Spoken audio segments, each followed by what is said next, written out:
नमस्कार मित्रों, आपको श्रेष्ठ कला संगम के फेसबुक लाइव पर स्वागत। आज हम बात करने जा रहे हैं योगा सीरीज़ में। आज पहला प्रेजेंटेशन है ये, जिसमें हम yoga as a personal science के रूप में बात करना चाहते हैं।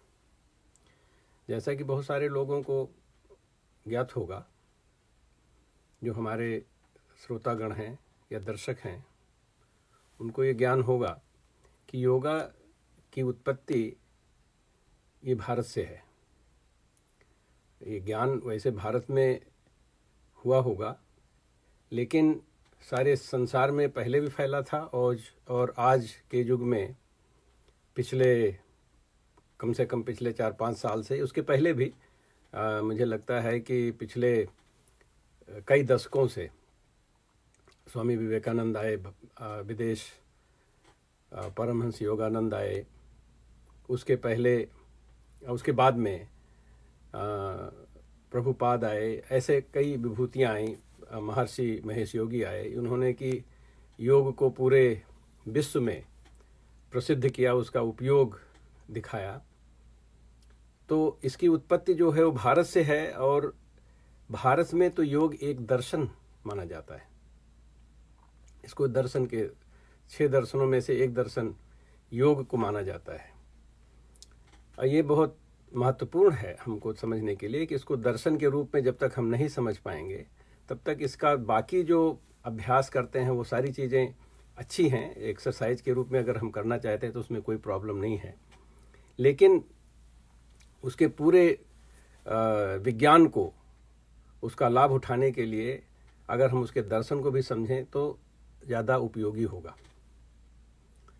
अब उसमें हमको पहले ये देखना चाहिए कि इसमें हमारे जो हमने सब्जेक्ट रखा हुआ है, yoga as a personal science, तो योग क्या चीज़ है?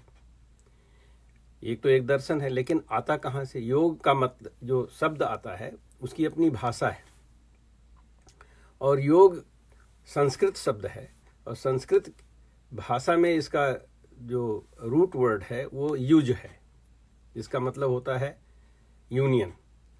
और जब हम योग का अभ्यास करते हैं तो हमारा अभ्यास का जो अंतिम उद्देश्य होता है ये यूनियन होता है।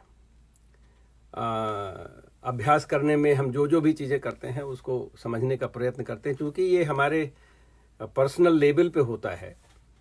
वैसे हम भाषण किसी का भी सुन लें, मेरी भी बात आप सुन रहे हैं, लेकिन अल्टीमेटली योग जो है वो हमारे ऊपर निर्भर करता है। हम क्या समझते हैं, हम कैसे समझते हैं।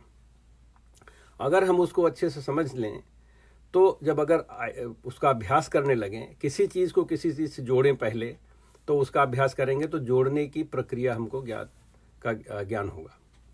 और जैसे कि अगर हम मन को एक अपने उंगलियों के छोर पे डालें, मन को लगाएं, तो एक अभ्यास होगा ये किसी चीज़ को किसी चीज़ से मिलाने का।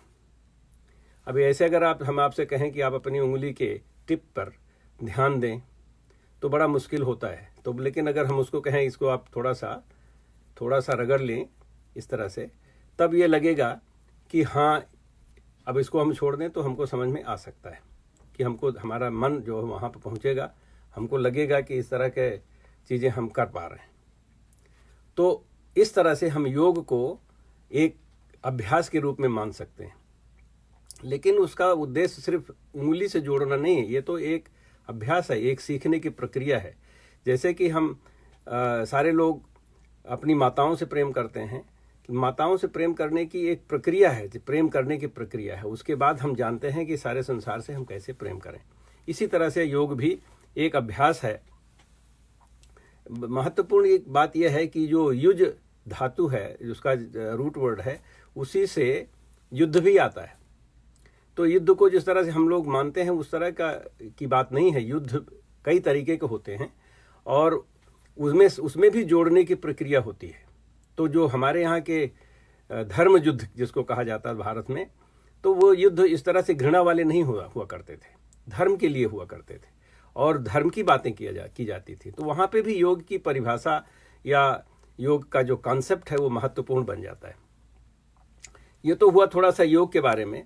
अब दूसरा मैंने ये कहा कि ये पर्सनल चीज़ है, पर्सनल साइंस है ये। अब पर्सनल को हम संस्कृत में या हिंदी में क्या बोलते हैं? पर्सनल को हम पर्सन को व्यक्ति बोलते हैं। और भाषा का बड़ा महत्व है, क्योंकि अगर हम इसको कह रहे हैं कि योग जो है वो सारी दुनिया से जोड़ने की एक प्रक्रिया है, सारे ब्रह्मांड से जोड़ने की प्रक्रिया है। जिस दिन हम सारे ब्रह्मांड से जुड़ जाएंगे उस समय ब्रह्ममय हो जाएंगे, ये उद्देश्य माना जाता है योग का। उसी तरह से लेकिन अगर हम उसको एक विज्ञान के रूप में देखना चाहते हैं तो जिस भाषा का प्रयोग करते हैं, चाहे वो बॉडी लैंग्वेज हो, चाहे जो मुंह से बोलते हैं वो भाषा हो, उसको भी हमको ये देखना पड़ेगा कि वो क्या उसके योग्य है कि नहीं है। तो उसके योग्य होने के लिए भाषा को भी ऐसी भाषा होनी चाहिए जो कि सिस्टमैटिक हो, क्योंकि भाषा विज्ञान का एक परिभाषा है कि this is a systematic system in which we make observations and get consistent results. तो ऐसा नहीं कि एक बार ये किया कुछ और मिल गया, दूसरी बार ये किया कुछ और मिल गया, ऐसा नहीं। तो हम इस तरह के वैज्ञानिक भाषा भी हमारी होनी चाहिए अगर उसको हम योग को विज्ञान के रूप में मानते हैं। तो थोड़ा सा भाषा के बारे में मैं बोलता हूँ। जैसे पर्सनल ही एक शब्द ले लें, ये पर्सन से आता है। पर्सन की ओरिजिन आप लोग ढूंढ सकते हैं अंग्रेजी में क्या है, लेकिन उससे पर्सन से कोई लेना देना नहीं होगा। जो शब्द सही में संस्कृत वाला है पर्सन के लिए वो है व्यक्ति। व्यक्ति और व्यक्ति का मतलब है जो व्यक्त करे, जो हमारे जो अभिव्यक्तियां हैं, एक्सप्रेशंस हैं, उसके आधार पे हमको जाना जाता है। हमारी अभिव्यक्तियां कई लेवल पे हो सकती हैं। एक तो जो हम बोल रहे हैं, दूसरा कि हमारे हाव भाव आप जिस तरह से देख सकते हैं, या कि हमारे विचार हम कहीं लिख भी सकते हैं, या हम अपने जीवन में उतार भी सकते हैं, या कि हम सारी चीज़ों को समझ के और सबसे पूरी तरह से तटस्थ भी हो सकते हैं। ना बोलना भी एक तरह की अभिव्यक्ति है। किसी विषय पे कोई व्यक्ति बहुत कुछ बोल रहा है और आपने ना बोला, मौन रह गए, मौन की भी एक अपनी अभिव्यक्ति है। तो ये अगर हम इसको देखें तो साइंस व्यक्ति शब्द जो व्यक्ति है, जिसको हम व्यक्तिगत कह सकते हैं, व्यक्तिगत विज्ञान, अगर हम ये कहना चाहें योग एक व्यक्तिगत विज्ञान है। और उसमें अगर देखना चाहें तो जो संस्कृत भाषा है उसका बड़ा महत्व हो जाता है, क्योंकि संस्कृत भाषा एक वैज्ञानिक भाषा है। अब इस पे विषय लंबा है तो उस पर अगर हम जाना चाहेंगे तो बहुत समय लग जाएगा, तो उस पर नहीं जाते हैं। लेकिन ये बताते हैं कि जो हम बोल रहे हैं इसको हमारे यहाँ दर्शन में कहा जाता है बैखरी। बैखरी के पहले आता है मध्यमा। जब हम विचार बोलने के लिए तैयार होते हैं, क्या बोलने वाले हैं, उसको मध्यमा कहते हैं। फिर उसके पहले होता पश्चंती, जो कि हमको दिखाई पड़ता है, उसको बोल नहीं सकते, विचार भी नहीं बना सकते, सिर्फ वो हमारे जहन में आ जाता है। और उसके पहले होता है परा, जहाँ की ओरिजिन, वहाँ पहुँचने के लिए हम आपको उसकी व्याख्या भी नहीं कर सकते हैं। तो संस्कृत भाषा जो है वो ही वैज्ञानिक है, तो इसलिए संस्कृत भाषा बहुत उपयोगी है। अब बात आती है साइंस की। ये पर्सनल साइंस कैसे हुआ, या साइंस है क्या, ये जानना जरूरी है। साइंस कैसे, साइंस को का अगर लिटरल मीनिंग आप जानना चाहते हैं तो उसका मतलब होता है नॉलेज। ये एक लैटिन शब्द से आता है जिसका होता है साइंटिया या साइंसिया, क्योंकि TIA होता है, SCIETIA, SCEINTIA। TIA को सिया भी पढ़ते हैं और कभी कभी टिया भी पढ़ते हैं। सो साइंटिया से शब्द आता है जिसका मतलब होता है टू नो और नॉलेज। ये वही शब्द है जिसको कि हम वेद भी कहते हैं, वो भी नॉलेज है। वेद का मतलब होता है नॉलेज। तो अब अगर आप देखेंगे तो बहुत सारी जो वैदिक चीज़ें हैं, जो कि एक तरह से जो ये हमारे सठ दर्शन हैं, वो वेद के ही रिफ्लेक्शंस हैं। अगर उसको माने तो योग भी वेद का ही एक रिफ्लेक्शन है, उसको करने की या उसको अकम्प्लिश करने की एक उपाय है। तो उसको भी अगर कहा जाए तो ये है कि ये वेद से ही आता, नॉलेज जो है हमको वहीं से मिल सकता है। तो इस तरह से हम अब साइंस में प्रवेश कर रहे हैं। साइंस का मतलब क्या होता है? साइंस का मतलब एक कॉन्टेक्स्ट में होता है। जब हम उसको भाषा गर्भित करते हैं किसी चीज़ को, तो उसका ये कॉन्टेक्स्ट होता है। तो जैसे हम किसी भी ज्ञान को उसके कॉन्टेक्स्ट में समझना चाहते हैं, हिंदी में संदर्भ जैसे कहते हैं, बिना संदर्भ की कोई बात अगर कही जाए तो उसका अर्थ का अनर्थ लगाया जा सकता है। तो ये जानना जरूरी है कि हम किस साइंस की बात कर रहे हैं।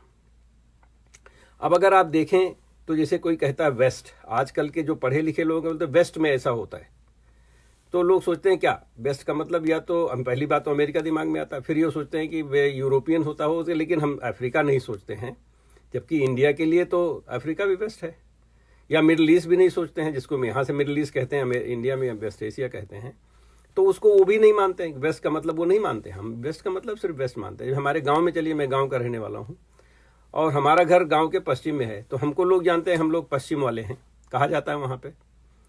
तो हमारे गांव के लिए उसकी परिभाषा दूसरी है, अगर पढ़े लिखे लोग जो देश विदेश की बात कर रहे हैं उसकी बात दूसरी है। इसी तरह की ये सारी चीजें कॉन्टेक्स्ट में समझना बहुत जरूरी है। तो अब उसी तरह से अगर मान लीजिए प्लांट एक शब्द है जिसको हम लोग सोचते हैं प्लांट का मतलब पौधा, लेकिन इंडस्ट्रियल प्लांट्स भी होते हैं, मैन्युफैक्चरिंग प्लांट्स भी होते हैं।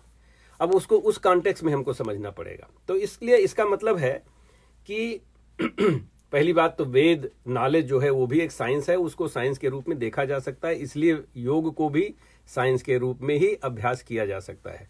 और चूंकि ये व्यक्तिगत अभ्यास होता है, अल्टीमेटली शुरू में आप चाहे किसी से भी सीखें, लेकिन अल्टीमेटली तो वो व्यक्तिगत ही बात होती है।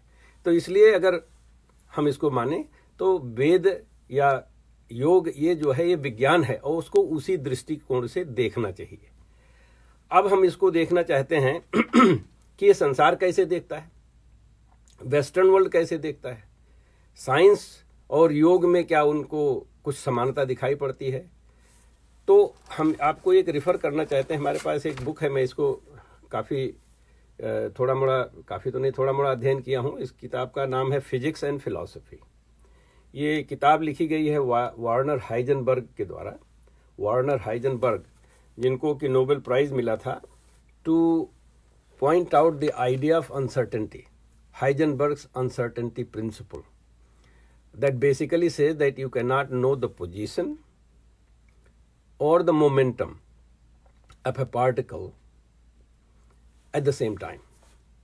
So basically it says, either momentum की अगर बात करें तो ऐसे थोड़ा फिजिक्स का टर्म है, हो सकता है मुश्किल लग रहा हो किसी को, इसका मतलब स्पीड से लेना देना है, वेलोसिटी से। तो कोई चीज़ कितने स्पीड से चल रहा है और किस जगह पे होगा, तो या तो स्पीड जान सकते हैं या तो जगह जान सकते हैं, एक साथ दोनों चीज़ नहीं जान सकते। तो मैं किताब का रेफर इसलिए कर रहा था फिजिक्स एंड फिलॉसफी, क्योंकि फिलॉसफी जो शब्द है वो हमारे यहाँ पे दर्शन को अंग्रेजी में फिलॉसफी कहते हैं, हालांकि दोनों का वो कॉन्टेक्स्ट अलग है। दर्शन का मतलब होता है किसी चीज को सी करना, देखना, हमारे यहाँ सीयर्स हुआ करते थे, लेकिन फिलॉसफी का मतलब वो नहीं। फिलॉसफी जो है उसका एक अंग हो सकता है। अब इसमें मैं इस किताब को इसलिए रेफर कर रहा हूं कि इस किताब में लिखा हुआ है, एक फिलॉसफर ने, प्रोफेसर नॉर्थरप, जो कि येल यूनिवर्सिटी में प्रोफेसर, तो उन्होंने फॉरवर्ड लिखा हुआ है। फॉरवर्ड में उन्होंने लिखा हुआ है कि किसी भी विज्ञान को समझने के लिए उसके पीछे एक फिलॉसफी होती है, जो कि मैं आपको भी अभी तक बता रहा हूं कि एक संदर्भ होता है, एक उसके पीछे सोच होती है, उसके आधार पे उस ज्ञान को समझा जा सकता है। तो योग भी एक फिलॉसफी है जिसमें उसका मतलब ये होता है कि हम सारी चीज़ों को जोड़ते हैं, सारी चीज़ों को अपने से जोड़ते हैं। विज्ञान का मतलब हो सकता है, लेकिन जो प्रैक्टिस है वो उस तरह से नहीं है। मैं प्रोफेशनली एक केमिस्ट हूँ, केमिस्ट्री में अभी भी काम करता हूँ, बायोकेमिस्ट्री में। तो अब अगर योग की परिभाषा देखा जाए तो योग की परिभाषा में यह है योगा चित्त वृत्ति निरोधा, योगा चित्त वृत्ति निरोधा। लेकिन अगर विज्ञान में अगर ये देखना होगा तो यहाँ पे योगा चित्त वृत्ति निरोधा है। निरोधा का मतलब जिसको बंद कर दिया जाए, काम कर दिया जाए, स्टिल कर दिया जाए, कंट्रोल कर दिया जाए, स्टॉप कर दिया जाए। उसकी जगह पे विज्ञान में होता है हम अपने सारी दिमाग को दौड़ाएं, जो दिमाग में हमारे दौड़ आती है उसके आधार पे जो ये हमारी संसार की जो संरचना बनती है उसको हम विज्ञान कहते हैं, क्योंकि हम सब हर चीज़ को एक्सप्लेन करना चाहते हैं। And then we use our mind, we use our brain. तो यहाँ पे स्टिल करने की बात नहीं है, यहाँ पे उसको पूरी तरह से लगाने की बात है। तो इस तरह से, लेकिन इसमें यह है कि विज्ञान में बात यह है कि कई लोग मिलके, तरह तरह के लोग, दुनिया देश के लोग करते हैं, उसमें कोई इस तरह की बात करेगा, कोई उस तरह की बात करेगा, हर तरह के एंगल होपफुली कि दिखाई पड़ेंगे, उससे सच्चाई सामने आती है। तो वो विज्ञान की एक स्ट्रेंथ है। लेकिन विज्ञान की ये फिलॉसफी है कि हम पहली चीज फिलॉसफी पीछे रखेंगे, कोई भी सोच है, जैसे कि यूरोपियन आइडिया है कि ये संसार में जब मानव आए तो दे वेर हंटर गेदरर। हंटर गेदरर क्यों? क्योंकि ये यूरोप की आइडिया है। यूरोप में ज़्यादा खान पान की चीज़ें, फसल नहीं होती हैं। फसल वहाँ पे अभी भी एक ही फसल होती है। और आइस एज जब आती है, करीब लाख साल के अगल बगल, हर 1 लाख साल के पास आती है, तो लोगों के पास कुछ भी नहीं होता है, तो वो सिर्फ जानवर मार के खाते हैं, तो इसलिए हंटर हैं वो। लेकिन ये कॉन्टेक्स्ट जो है भारत के लिए शायद नहीं, पूरी तरह से मुझे विश्वास है कि ये लागू नहीं होगा, क्योंकि भारत में वो जो आइस एज आती है उसका प्रभाव बहुत कम होता है, क्योंकि हिमालय है। हिमालय रोक लेता है सारी ठंडी हवाओं को, अभी भी रोक लेता है। भारत की सभ्यता इसलिए निरंतर चली आ रही है कि वो भौगोलिक सभ्यता है, वहाँ पे भूगोल उस तरह से। तो वहाँ पे एक कॉन्सेप्ट, ये हंटर गेदरर वाली कॉन्सेप्ट नहीं है। वहाँ पे आप देखेंगे लोग ज़्यादा, पहले ज़माने में, अब तो बहुत लोग नकल करके इतना ज़्यादा नहीं है, लेकिन पहले ज़माने में ज़्यादा शाकाहारी हुआ करते थे, क्योंकि वहाँ पेड़ पौधे फल बहुत है, इसलिए उस तरह के विचार रखते थे। खैर वो मैं वहाँ ज़्यादा नहीं जानना चाहता, जस्ट एक बात बताना चाहता हूँ कि हमारी जो कॉन्सेप्ट हैं लाइफ के, जिसको हम फिलॉसफी कह सकते हैं, वो अलग हैं। यहाँ पे हंटर गेदरर की फिलॉसफी है, वहाँ पे है कि हम परमार्थ की फिलॉसफी है। हम जीव जंतुओं की भी पूजा करते हैं, और हम कीटाणुओं की भी पूजा करते हैं, जिनको नहीं देखते उनकी भी पूजा करते हैं। जैसे आज का कोरोना है, तो वो हमको नहीं दिखाई पड़ता, लेकिन इसका मतलब ये नहीं कि हम उसका अस्तित्व नहीं मानते। हम मानते, जो हमको नहीं दिखाई पड़ता उसका भी अस्तित्व है, और उसको भी हम महान मानते हैं। उसके अंदर भी ईश्वर के गुण देखते हैं, और उसके आधार पे उसके साथ व्यवहार और विचार बनाते हैं। तो ये हुई फिलॉसफी में यह है कि साइंस की जो फिलॉसफी प्रोफेसर नॉर्थरॉप में लिखा हुआ है, उन्होंने लिखा हुआ है कि ये पहले फिलॉसफी होती है, फिर कोई असम्पशंस बनाए जाते हैं, कोई परिकल्पनाएं बनाई जाती हैं, और उस परिकल्पनाओं के आधार पे कुछ प्रिंसिपल्स बनते हैं, और उन प्रिंसिपल के आधार पे कुछ एक्सपेरिमेंट्स बनाते हैं, और उन एक्सपेरिमेंट्स जब सिद्ध हो जाते हैं तो उनको साइंटिफिक लॉज बनाते हैं, या उनको भी प्रिंसिपल के रूप में साबित कर देते हैं। ये उनकी सोच है। लेकिन चूंकि अगर फिलॉसफी अलग है, असम्पशंस अलग हैं, तो हम चीज़ों को उस तरह से नहीं देख पाएंगे। तो इस तरह से योग की जो फिलॉसफी है, वो हम सबको जोड़ते हैं। तो हम जब सब किसी से भी मिलते हैं, मिलाते हैं, तो उनको देखते हैं हमारे इनके अंदर क्या भाव है। उसको जुड़ने जुड़ाने वाली जो बात है, वो योग के अभ्यास से होती है। योग के अभ्यास में जैसे कि हम आपसे 1 मिनट के लिए समय लेते हैं, आप जहाँ पे बैठे हैं, आप अपने सांस पर थोड़ा सा ध्यान दें। हम सांस लेते हैं, लंबी सांस लेते हैं,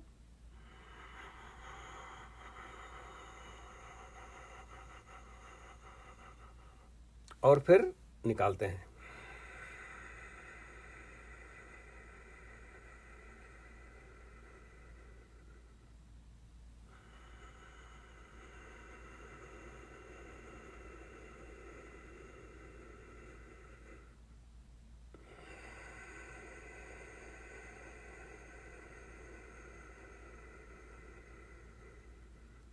अब आपसे आपने ये किया, इसमें ध्यान देने की बात है। सांस हमारे अंदर जा रही है, उस पर हम ध्यान देते हैं, और उसके आधार पे हम ये देखते हैं, ये तो प्राण शक्ति बोलते हैं इसको।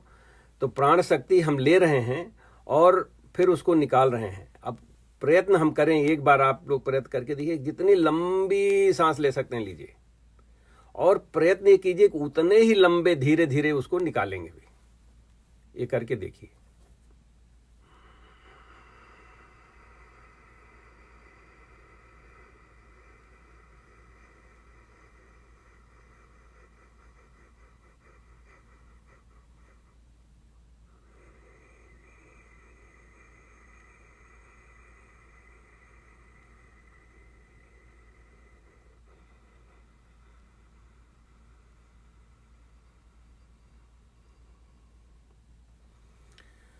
अगर आप इसका अभ्यास किए तो आप देखेंगे कि सांस लेने में अगर बहुत लंबी ले लिए तो निकालने में जल्दी करनी पड़ती, क्योंकि हमारे पास वो कंट्रोल नहीं है। इसी को एक तरह से प्राणायाम कहते हैं। इसको कि हम सांस को लेते हैं एक तरह से और उसको निकालते हैं। एक और अभ्यास करवाते हैं आपकी सांस से, तो आपको शायद इसका ज्ञान होगा। एक दाहिना नॉस्ट्रिल बंद करके बाएं नॉस्ट्रिल से लेते हैं और फिर दाहिने से निकालते हैं और फिर दाहिने से लेके फिर बाएं से निकालते हैं। ऐसा करेंगे।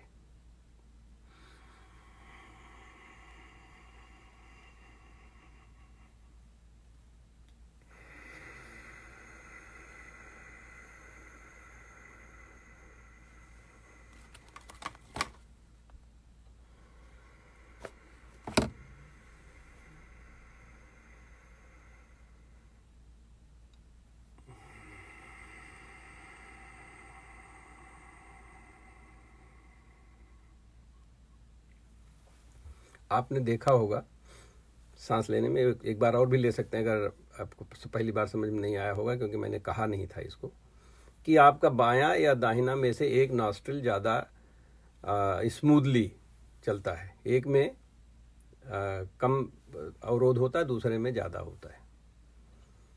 अब ये चीज़ क्यों होता है? क्या आपने इसका कभी ध्यान दिया था? सोचिए, एक बार फिर से कर लीजिए अगर ध्यान में नहीं आया हो, और फिर ये सोचिए कभी आपने इसको किया, कभी आपने ध्यान दिया इस पर। शायद बहुत सारे लोग, मैं कई बार एक्सरसाइज करवा चुका हूँ, जब लाइव ऑडियंस होता है सामने दिखाई पड़ते हैं तो ये पता लगता है कि बहुत सारे लोगों ने कभी ध्यान ही नहीं दिया, जबकि हमको सांस लेने की प्रक्रिया है ये। तो ये अभ्यास है किसका? जोड़ने का। किससे जुड़ रहे हैं? सांस से। सांस का मतलब प्राण से। और एक अभ्यास हो रहा है बड़ी सूक्ष्म वाला। पहला वाला मैंने अभ्यास ऐसे करवाया, हाथ से, हाथ को रगड़ दीजिए तो आपको ये आभास होने लगेगा कि उंगलियों के जो टिप हैं उस पर आभास होगा कुछ की हो रहा है। जब तक आप नहीं करेंगे, बाएं वाले को करिए तो अभी नहीं कर पाएंगे।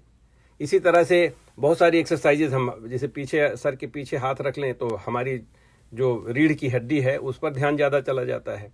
या कि आप हाथ को ऊपर जोर से उठा लें तो हमको यहाँ पे आभास होने लगता है हमारे हाथों में। ऐसे हाथ को उठाइए जैसे कोई बोझ उठा रहे हैं, तो आपका ध्यान जो है हाथ पे चला जाएगा। आप फिर हाथ उठाइए खूब जोर से, जैसे कि लगता है कोई बोझ उठा रहे हैं, इस तरह से। और फिर उसको नीचे लाइए जैसे कोई दबा रहा है आपको और आप उसको रोकने का प्रयत्न कर रहे हैं। तो आपका ध्यान जो है, अगर आप ध्यान दें तो आपका जहाँ जहाँ पे जोर पड़ रहा है पूरे हाथ पर, उस पर आपका ध्यान जाता है। तो ये हमारी एक प्रक्रिया है जोड़ने की, जो कि अपने शरीर से हम कर सकते हैं। ये वाली ग्रॉस प्रोसेस है, बहुत स्थूल वाली। ये जो सूक्ष्म है, जो हम सांस लेते हैं, वो सूक्ष्म प्रक्रिया है। दोनों का विज्ञान से लेना देना है, क्योंकि ये हमारी नर्व मसल्स जो एक्टिविटीज़ हैं, नर्व और मसल्स की एक्टिविटी, जो नर्व्स जो हैं वो हमारा दिमाग जो है वो मैसेज भेजता है और उसके आधार पे हमारी मसल्स काम करती हैं थ्रू नर्व्स। और दूसरे वाले में बड़ी सूक्ष्म है, क्योंकि सांस जो है वो, ये नर्व मसल्स जो हैं वो टिश्यू लेवल पे होती हैं, इवन सेल लेवल पे नहीं होती हैं, टिश्यू लेवल पे होती हैं। इवन दो ऐसा लग रहा हो कि हर जगह मसल और नर्व्स हैं, नर्व्स हर जगह नहीं होती हैं। कहीं कहीं पे आप काटिए दर्द नहीं होता है। क्यों? क्योंकि वहाँ नर्व्स नहीं होती हैं। लेकिन जब हम सांस लेते हैं तो ये जो सांस जो है हर सेल में जाती है, क्योंकि माइटोकॉन्ड्रिया, हजारों माइटोकॉन्ड्रिया एक सेल में होती हैं और उन माइटोकॉन्ड्रिया में सांस जाती है। तो हमारा संपर्क जो है हमारे कोशिकाओं के अंदर भी हो जाता है। तो ये हमारे जुड़ने की प्रक्रिया है। एक तो शरीर से जुड़े, दूसरी अब नाव कोशिकाओं के अंदर से भी जुड़े, और वही जो माइटोकॉन्ड्रिया वही सारी एनर्जी प्रदान करती है जिससे कि हम उठ बैठ सकते हैं, जो भी कर सकते हैं। बहुत सारी बीमारियां भी होती हैं अगर किसी का माइटोकॉन्ड्रिया ठीक से काम नहीं कर रहा है। तो योग की ये जो सिंपल प्रैक्टिस हमने बताई, उससे आप देख सकते हैं कि आप ग्रॉस लेवल पे जुड़ सकते हैं और वेरी सटल लेवल पे जुड़ सकते हैं। और वो दोनों विज्ञान आधुनिक विज्ञान के आधार पे है, और उससे बड़ा फायदा होता है। क्योंकि अगर आपकी सेल एक्टिव हैं, जो भी चीज़ एक्टिव होती है वो स्वस्थ होती है। तो अगर हम शरीर में ये अभ्यास करते रहें, इससे जुड़ते रहें, तो शरीर स्वस्थ रहेगा। अगर हम कोशिकाओं से जुड़ते रहें प्राणायाम करके, तो वो हमको स्वस्थ रखेगा। हमारी कोशिकाएं स्वस्थ रहेंगी, हमारा शरीर स्वस्थ रहेगा, हमारा मन भी स्वस्थ रहेगा, और हम हर चीज़ को देखभाल सकते हैं और उसके हिसाब से काम कर सकते हैं। तो लेकिन I want to go back to the whole idea of science and yoga. दोनों, मैंने कहा कि साइंस वाले कई सारे लोग करते हैं, और अगर किसी ने गलती किया तो कोई दूसरा उसको पॉइंट आउट करता है। Eventually we get to the truth, और at least we think we got to the truth until somebody else finds out, time with time things change. तो एक तो मैंने परिभाषा आपको बताई साइंस की, जो कि systematic analysis of processes or anything that you make observations for consistent results। दूसरा ये है कि जब हम उससे कंक्लूजन निकालें उसके पहले we must find out that is truth, और उसको लिए न्यूटन ने एक आइडिया निकाला कि we should try to falsify कि ये सही नहीं है। तो उसकी एक प्रक्रिया होती है, जब हम साइंस में उसको कंट्रोल कहते हैं। तो कंक्लूजन निकालने के पहले हमको ये करना है, जैसे हम कहें कि योग से हमको बहुत शांति मिलती है, तो हम देखें कि हर परिस्थिति में क्या शांति मिलती है। जब कोई आपदा आ गई तभी भी हमको योग करने से शांति मिलती है, हो सकता है कि नहीं मिलती, हो सकता है आपका मन नहीं लगता हो, तो आप ये कह सकते हैं। अगर लगता है हर परिस्थिति में तब ये कह सकते हैं, नहीं तो अगर फिर दूसरे को देखना है, दूसरे को भी ऐसा होता है क्या। अगर हर व्यक्ति ये कहे कि हाँ योग से हमको शांति मिलती है, तब ये चीज हम मान सकते हैं कि हाँ ऐसा होता है। तो इस तरह से अगर हम देखें तो हमको योग की जो प्रक्रिया है वो साइंटिफिक रूप से हम कैसे देख सकते हैं, ये यहाँ पे देखा जा सकता है, जो साइंस वाले भी करते हैं। हम लोग उसको नॉर्मली जब हम बायोकेमिस्ट्री मॉलिक्यूल्स वगैरह का जब रिसर्च करते हैं, उसमें we call it control. We have negative control, we have positive control, and then we have our experiments. Positive control की जो उसको सिद्ध करता है, सिद्ध हो चुका है पहले से कि ऐसा ही मिलना चाहिए। अगर हम कोई चीज़, कोई प्रोटीन हमारे पास पहले से है, उसको हम उसका रिसर्च करते हैं और वो पॉजिटिव है तो उसको एक कंट्रोल मानते हैं। एक नेगेटिव कंट्रोल मानते हैं कि वो प्रोटीन नहीं, कोई और भी प्रोटीन हो सकती है। जैसे कि हमारे शरीर में अल्बुमिन होता है या इंसुलिन होता है, for as an example. Insulin सभी लोग जानते हैं। अब एक इंसुलिन का हमारे पास मॉलिक्यूल, उसका टेस्ट करते हैं, फिर जो हम कहीं किसी कोशिका में ढूंढ रहे हैं कि इंसुलिन बन रहा है कि नहीं बन रहा है, और एक ऐसी प्रोटीन डालते हैं जो कि इंसुलिन से लेने देने, जैसे आप मान लीजिए एंटीबॉडी हुई, एंटीबॉडी रख दी एक जगह पे और इंसुलिन एक जगह पे और अपनी सेल एक जगह पे, तो वो ये लगा कि अगर हमारी सेल में वो एक्टिविटी होती है और जो कि पॉजिटिव वाले से मिलती जुलती है, तब उसको हम मानते हैं कि ये इंसुलिन इसमें बन रहा है। लेकिन अगर एंटीबॉडी वाला भी उतनी रीडिंग दे रहा है तो इसका मतलब इंसुलिन नहीं बन रहा है, तो कोई और भी प्रोटीन ऐसा दे सकता है। इसे ऐसा मानते हैं विज्ञान में, हम लोग कंट्रोल जिसको रन करते हैं, वो वी ट्राई टू फाल्सिफाई। तो non falsifiable truth is the scientific truth. तो ट्रूथ की खोज में हम ये न्यूटन का सिद्धांत है बाय द वे। तो उसको करने के लिए हमने क्या किया हुआ है कि हम वी मेक इट ऑब्जेक्टिव। हर चीज को हमको ऑब्जेक्टिव बनाना है। ऑब्जेक्टिव का क्या मतलब होता है? ऑब्जेक्टिव का मतलब होता है ऑब्जेक्ट जिस पर हम ध्यान दे रहे हैं, सिर्फ उसी पर ध्यान देते हैं। अगर हमने ये पेन उठाई तो हम इस पेन को देखते हैं कि हाँ इसमें ब्लू कलर है, रेड कलर भी है, कुछ लिखा भी है, इस पर इसी पर। अब इसमें हम अगर बोले नहीं इसमें तो संस्कृत लिखा हुआ है, लेकिन इसका मतलब इसमें संस्कृत नहीं लिखा, अंग्रेजी में लिखा हुआ है। तो क्योंकि हम संस्कृत वाले हैं, हम सोचते हैं इसमें जो भी कुछ लिख रहा है उसमें संस्कृत जैसा लिखा हुआ है, इसलिए ऐसा मान लेते हैं, लेकिन इसका मतलब ये नहीं हो सकता है। तो इस तरह से हमको we have to always be objective. जो ऑब्जेक्ट है उसी के आधार पर कोई दूसरी पेन मिल सकती है जिसमें संस्कृत भी लिखा हो, लेकिन हम किसी तरह से पूर्वाग्रही नहीं हो सकते हैं, उसको हम ऑब्जेक्टिव कहते हैं। इसलिए हम जो भी कुछ साइंस वाले जो करते हैं, वो जो भी कुछ होता है उसको उसी के आधार पे डिस्क्राइब करने की, व्याख्या करने की कोशिश करते हैं। वैसे ये 30 मिनट का प्रोग्राम था, लेकिन हमको जिसके संयोजक हैं उन्होंने कहा है कि 10-12 मिनट और ले सकते हैं, तो हम अपनी बात पूरी कर लेते हैं। तो उसमें यह है कि जैसे मैं कह रहा था, objectivity is very important, science has to be objective. और ये सारे साइंटिस्ट मानते हैं, इसलिए अगर मैं ऑब्जेक्टिव नहीं हूं, कोई दूसरा साइंटिस्ट हमको बोल सकता है कि आप ऑब्जेक्टिव नहीं हैं, तो हम अपनी गलती मानेंगे। उसी तरह से वो बोल सकता है कि आपने कंट्रोल नहीं रन किए, आपने फाल्सिफाई करने की कोशिश नहीं की आपने को, जैसे कि जो कि हमारे व्यक्तिगत स्तर पे ज़्यादातर लोग ऐसा नहीं कर पाते। जो कुछ देखे या कुछ सोचे वो सोचे वैसे ही होता रहता है। राजनीति वगैरह में तो यही होता है, वो जो सोचते हैं वही है, चाहे सही है चाहे गलत है, उससे कोई लेना देना है, उनको बोलना वही है। तो इसलिए जब हालांकि पॉलिटिकल साइंस कहा जाता है, लेकिन उसमें साइंस बहुत कम होता है, कम से कम आज की युग में तो ऐसा नहीं हो पा रहा है। तो उसका उद्देश्य क्या है? ऑब्जेक्टिविटी का उद्देश्य क्या है कि हमको बायास नहीं होना चाहिए, हमारे पूर्वाग्रह नहीं होने चाहिए। ये है, साइंस का भी उद्देश्य ये है। अब इसको साइंस वाले किस तरह से करते हैं, जैसे मैंने कहा कि साइंस में ऐसा होता है कि लोग, तरह तरह के लोग, कोई भी कभी भी ये रिसर्च कर सकता है, कोई उसको रोक नहीं सकता है। और जब वो पब्लिकेशन किए जाते हैं जिससे कि लोगों को पता लगे कि सही में ये जो बात इन्होंने कही वो सही है, किसी और ने भी उसको वेरीफाई किया कि नहीं वेरीफाई किया, और अगर नहीं हुआ तो उसने क्या किया, इस तरह से बहुत समय लगता है। और साइंस जो है स्लो प्रोसेस है। तो इस स्लो प्रोसेस में हमको सत्य दिखाई सामने आ जाता है। ऐसे कई बार साइंस वालों ने गलती भी की हुई है। 30 साल पहले cholesterol was a big problem. People thought that cholesterol is the cause of all the heart problem. अभी पिछले 5 साल में ये लग रहा है कि cholesterol is really not exactly the problem, it seems the problem is something else. तो अब वो साइंस वालों ने ऐसा सिद्ध कर दिया। कभी कभी दवाइयाँ निकालते हैं, बोलते हैं दवाई बहुत अच्छी है, बाद में पता लगता है दवाई बहुत नुकसान कर रही है, क्योंकि हमारा नॉलेज जो है बहुत सीमित है। अब हम योग के बारे में, पर्सनल साइंस कैसे, इसके बारे में थोड़ा बताएंगे आपको।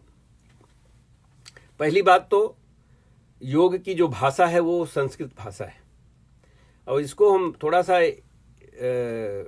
उसकी फिलॉसफी को, उसके दर्शन को समझाना चाहते हैं, क्योंकि संस्कृत को लोग सिर्फ एक भाषा के रूप में मानते हैं, इसलिए उसका इतना सम्मान नहीं दे पाते हैं। सम्मान का मतलब ऐसे ऊपर से लिप सर्विस कोई भी करे, लेकिन उसको अपने जीवन में उतार के देखे तो पता लगेगा कि विज्ञान की भाषा जो है संस्कृत भाषा सबसे ज़्यादा उचित है। वो अभी आप देखेंगे, योग विज्ञान है तो फिर संस्कृत भाषा ही उसका माध्यम हो सकता है। कैसे? संस्कृत भाषा में और भारतीय हर भाषा में भी, संस्कृत भाषा में, भारतीय की भाषाओं में, अभी अहम विद्यालयम गच्छामि, मैं विद्यालय जाता हूं। पहला है कर्ता, सब्जेक्ट, दूसरा है कर्म, उसकी अंग्रेजी होती है ऑब्जेक्ट, और तीसरा जो है वो है क्रिया या वर्ब। अभी ऑब्जेक्टिव की बात मैं कह रहा था, तो ऑब्जेक्टिव तो मतलब ऑब्जेक्ट से आता है, मतलब उद्देश्य हमारा क्या है। ऑब्जेक्टिव का मतलब उद्देश्य क्या है। कर्म जो है हमारा उद्देश्य होता है। कर्म को ज्यादातर लोग गलत समझते हैं, सोचते हैं उसका मतलब करना तो क्रिया है, कर्म सिर्फ उद्देश्य होता है। हमारे कर्म का अंतिम छोर जो है उद्देश्य है। तो ये तो सिर्फ मतलब वाली बात है। कुछ लोग इसमें संस्कृत वाले होंगे शायद ऑडियंस में हमारे, और शायद इससे सहमत भी ना हो, लेकिन कोई बात नहीं है। मैं चाहूँगा कि असहमति हो और आप लिखें, हमको अलग से भी लिखें, इस पर लिखें, और श्रेष्ठ कला संगम के माध्यम से भी हम लोग इस पर वार्ता कर सकते हैं। तो मैं वापस जाता हूँ, सब्जेक्ट, ऑब्जेक्ट एंड वर्ब, ये संस्कृत या हिंदी या भारतीय हर लगभग भाषा में, उर्दू में भी ऐसा होता है क्योंकि वो भी भारतीय भाषा है। उसमें पहले सब्जेक्ट होता है, फिर ऑब्जेक्ट होता है, फिर वर्ब होता है। अंग्रेजी में ऐसा नहीं होता। I am going to school, I go to school, मैं पहले करता, फिर मैं करूँगा, फिर पहुँचूँगा कहीं पे, तो वो निश्चित नहीं होता है। वो मतलब उसकी सोच नहीं होती है पहले। हम सिर्फ भाषा की बात कर रहे हैं, ऐसा नहीं कि लोग तो समझते हैं, the people are able to adopt to all this, but I am just simply talking about the language, how it originated first कर्ता, फिर ऑब्जेक्ट। हमको ऑब्जेक्टिव होना ही है, ये हमारी भाषा में है, हमको ऑब्जेक्टिव होना है। तो इसलिए पहले हम फिर कर्म बोलते हैं। कर्म को, जैसे मैंने कहा, बहुत सारे लोग गलत समझते हैं। तो हमने उद्देश्य निर्धारित कर लिया, इसका मतलब हमने सोचा विचारा उसके बारे में। उसको अब सोचा विचारा कैसे, वो बहुत आवश्यक है। सोचा विचारा तटस्थ भाव से। हम अगर तटस्थ भाव नहीं रखेंगे तो उद्देश्य की प्राप्ति नहीं हो सकती, क्योंकि आप सोचेंगे कि हम जा रहे हैं न्यूयॉर्क या हम जा रहे हैं दिल्ली, और लेकिन रास्ता कुछ और पकड़ लिए बिना सोचे विचारे, तो फिर कहीं और चले जाएंगे। तो इसलिए सोचना विचारना बहुत आवश्यक है, और तटस्थ होना बहुत आवश्यक है। आप अब जबरदस्ती वाले किसी रोड पे नहीं जा सकते। जबरदस्ती ये सोचेंगे हम बैलगाड़ी से पहुंच जाएंगे मदुरई इतने दिन में, ऐसा नहीं हो सकता। ये सोच विचार की बात है। तो वो जो बात है वो हमारे यहाँ योग से आती है, वो विज्ञान से नहीं आ पाती। विज्ञान में जो है, जैसे योग की जो परिभाषा है, योगः चित्त वृत्ति निरोधा। निरोध का मतलब है कि हम वहां पे कोई रोक टोक नहीं हो, एकदम स्टिल हो जाए, काम हो जाए, तटस्थ हो जाए, हम सोच विचार नहीं। जो ज्ञान तब आता है हमारे सामने, विज्ञान में उल्टा है। तो हम कहेंगे, आज पहली बार बता रहा हूं, साइंस और विज्ञान चित्त वृत्ति सरोधा, उसमें मतलब रोध ही रोध लगाए रहो, तब चलता रहेगा। तो विज्ञान और योग में इस तरह के आपस में कॉन्ट्रास्ट है। लेकिन उद्देश्य एक ही है। ये नहीं कह रहे हैं कि उद्देश्य, उसमें भी सच्चाई ढूंढ रहे हैं, सत्य को ढूंढ रहे हैं, इसमें भी सत्य को ढूंढ रहे हैं। इसको अपने लेवल पे ढूंढ सकते हैं, हम अपने लेवल पे ढूंढ सकते हैं, पर्सनल, व्यक्तिगत रूप में। और उसका जो हमारे संस्कार हैं, भारत में बता रहा हूँ, जो हमारी वहाँ के दर्शन हैं, उसके आधार पे समझ सकते हैं। तो हम अगर योग को करना चाहते हैं तो योग को तटस्थ कैसे होते हैं? अब योग, ये आज का समय इतना नहीं होगा, कभी और इसको बृहद में अष्टांग योग, जो पतंजलि योग सूत्र की, जो मैंने आपको दूसरा सूत्र बताया। पहली बात तो हम योग में ऐसा मानते हैं कि पहले विनम्र होना पड़ता है। तो पहले जो पहला सूत्र है, अथ योगा अनुशासनम। अनुशासन का मतलब किसी जो पहले से मालूम है उसके पीछे हम चल रहे हैं। ये नहीं शुरू कर देते कि ये बलराम सिंह का योग है, आप लोग सुनिए इसको और ये सबसे अच्छा योग होगा, ऐसा नहीं। हम किसी, ये विचारधारा, ये ज्ञान की धारा बहुत पुरानी है, चली आ रही है। कितने लोगों ने, हमारा जो विकास हुआ है, कितनी पदार्थों से मिलके जो छोटे छोटे कण हैं, पत्थर से लेके, वायरस से लेके, बैक्टीरिया से लेके, पौधे, प्लांट, एनिमल, जंतु, ये सारे से होके हम यहाँ पर पहुंचे हैं। तो ये हमारे पूर्वज हैं, असली पूर्वज हैं। ये कोरोना वायरस जो है वो हमारा असली पूर्वज है। वो बहुत सबसे पहले वायरस हुए थे, उसके बाद बैक्टीरिया हुए थे, उसके बाद सारी चीज़ें होती हैं। तो ये चीज़ जानना बहुत जरूरी है कि हम इसको विनम्र होके माने। अथ योगा अनुशासनम का मतलब पहले ये विनम्रता आ जानी चाहिए, हम किसी और का अनुशासन करें, किसी और के पीछे चल रहे हैं, उसके अभ्यास करने का प्रयत्न कर रहे हैं। फिर ये कहते हैं योगा चित्तवृत्ति निरोधा। चित्तवृत्ति का मतलब होता है मन, संक्षेप में। तो मन को हम किस तरह से शांत कर पाएं, और उसको करने के लिए हमारे यहाँ यम और नियम हैं। यम का मतलब है कुछ चीज़ों को हमको नहीं करना चाहिए क्योंकि उससे डिस्ट्रैक्शन होता है। जैसे हिंसा करने से डिस्ट्रैक्शन होता है, तो झूठ बोलने से डिस्ट्रैक्शन होता है, क्योंकि एक झूठ छुपाने के लिए लाख झूठ बोलना पड़ता है। तो आपका मन क्लियर ही नहीं हो सकता है। इसी तरह से बाकी जितने आपके यम में आते हैं पांचों, उसी तरह से हम जब ये पहले यम क्यों आया, यम क्यों आया? पहले नियम बनाना चाहिए। लोग पहले ये बोलते हैं नियम बनाओ, बाद में पता लगता है कि ये नहीं करना। पहला काम कि हमको क्या क्या नहीं करना है। तो ये योग की हमारे यहाँ यम नियम, उसके बाद ये हम इस तरह से विचार पहले सोचते हैं और उसको मानते हैं, एक्सेप्ट करते हैं। फिर हम आसन और प्राणायाम करते हैं, जो कि हमने आपको बहुत संक्षेप में करवाया। और इंटरेस्टिंग चीज़ ये है कि ये आसन और प्राणायाम करने के बाद प्रत्याहार आता है। आसन प्राणायाम में क्या होता है, हमारी जो ज्ञानेंद्रियां, कर्मेंद्रियां इन्वॉल्व होती हैं। जब प्रत्याहार आता है, प्रत्याहार का मतलब होता है कि इनको अब जो भी आपको ज्ञान मिला इसको छोड़ दीजिए, प्रत्याहार कर दीजिए उसको, तब आप धारणा बना सकते हैं। तब आप धारणा बनाएं कि हम अब क्या होगा, वो अपने आप धारणा बनती है। फिर ध्यान करते हैं, तो ध्यान लगता है, ध्यान करता नहीं कोई, ध्यान लग जाता है, समाधि हो जाती है। धारणा बनती है, ध्यान लगता है, समाधि हो जाती है। कब? जब हम अपने ज्ञानेंद्रियों और कर्मेंद्रियों से मुक्त हो जाएं प्रत्याहार करके। कब, कैसे करें उसको? पहले उनको समझ के। जैसे अगर हम पहले समझे ही नहीं तो फिर उसका कोई मतलब, हमको मालूम नहीं हम छोड़ क्या रहे हैं, हमको ये नहीं मालूम कि हम क्या त्याग कर रहे हैं। त्याग वो करता है जिसके पास ये ज्ञान हो हम त्याग क्या कर रहे हैं। तो दानी उसको कहते हैं जिसके पास पैसा हो दान दे। नहीं तो वैसे लोग बोले हमारे पास कुछ नहीं तो हम तो ऐसे ही पहले से ही फकीर हो गए हैं। ऐसा नहीं, जो जिसके पास हो उसको देने के बाद जब वो फकीर होता लगता है उसने त्याग किया है।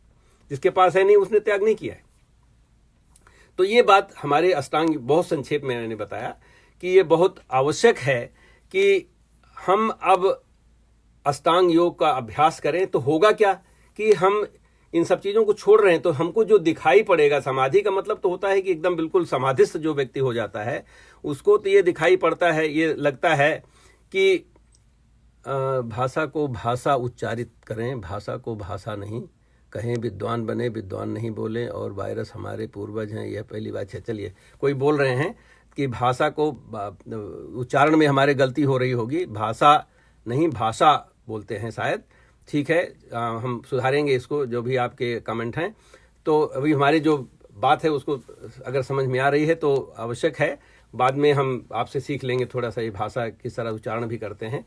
तो मैं ये कह रहा था कि ये जो अनबायास्ड जिसका जो उद्देश्य विज्ञान का भी है ऑब्जेक्टिविटी में, और जो योग में है कि हम तटस्थ कैसे बने। तटस्थ बनने के लिए भगवान कृष्ण ने गीता में भी यही कहा है, योग का ही सहारा लिया हुआ है। तो उसके आधार पे अगर हम का उपयोग करके, वो योग का प्रयोग करके हम उस जगह पे पहुंच सकते हैं। ये बात हम आज कहना चाहते थे, और इसी बात पे हम अब समाप्त करते हैं या आज के सेशन को। मुझे मालूम है कि अगली बार भी मुझे बात करनी है, योग का हमारे स्वास्थ्य पे क्या प्रभाव पड़ता है, उसके आधार पे हम पुनः वापस आएंगे। मुझे लगता है कि वो 13 तारीख को है, सोमवार को, तो फिर पुनः आपसे उस समय मिलेंगे। नमस्कार, धन्यवाद।